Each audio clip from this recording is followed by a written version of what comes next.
আসসালামু আলাইকুম। আমাদের আরও একটি ভিডিওতে আপনাদের স্বাগতম। আমাদের আজকের ভিডিওতে আমরা আলোচনা করব আমাদের অতি পরিচিত একটি প্রাণী সম্পর্কে। পাখিদের মধ্যে অন্যতম বুদ্ধিমান পাখি হলো কাক। চলুন জেনে আসি কাক সম্পর্কে নতুন কিছু।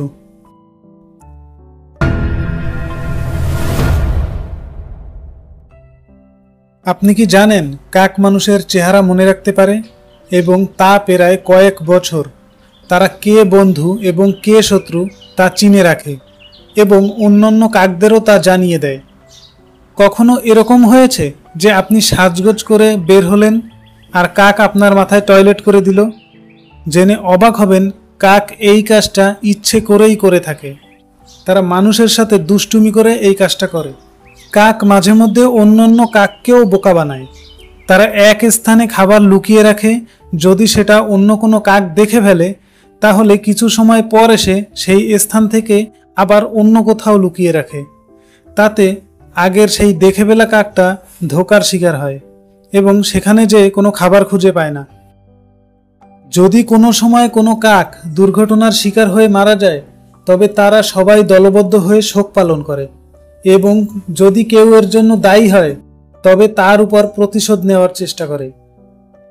আপনি হয়তো ছোটবেলায় গল্পে পড়েছেন যে কাক কলসির মধ্যে পাথর ফেলে পানির উচ্চতা বাড়িয়ে তা পান করেছে। এমনটা শুধু গল্পে নয়, কাক বাস্তবেও তাই করতে পারে। এমনই একটা পরীক্ষা করা হয়েছিল যেখানে কাক বোতলের ভিতরে পাথর ফেলে পানির উচ্চতা বাড়িয়ে পান করেছিল।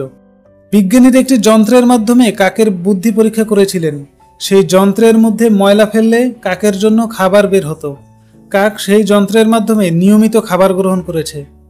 কাক এত বুদ্ধিমান প্রাণী হওয়ার পরেও কাকের বাসায় কোকিল ডিম পেড়ে দিয়ে যায় এবং কাক কোকিলের বাচ্চা লালন পালন করে। এমনকি বড় হওয়ার আগ পর্যন্ত কাক বুঝতেই পারে না যে এটা তার বাচ্চা নয়। কাক আমাদের সমাজের জন্য অত্যন্ত জরুরি একটি প্রাণী। এরা ময়লা আবর্জনা খেয়ে প্রকৃতিকে রক্ষা করে, যার কারণে একে প্রকৃতির ঝাড়ুদারও বলা হয়। কাক দিনে দিনে বিলুপ্তির পথে চলে যাচ্ছে। আমাদের সকলের উচিত এর সংরক্ষণের ব্যবস্থা করা। আমাদের আজকের ভিডিও এই পর্যন্তই। আমাদের ভিডিওটি কেমন লাগলো অবশ্যই কমেন্ট করে জানাবেন এবং আমাদের এই ছোট্ট চ্যানেলটিকে সাবস্ক্রাইব করতে ভুলবেন না।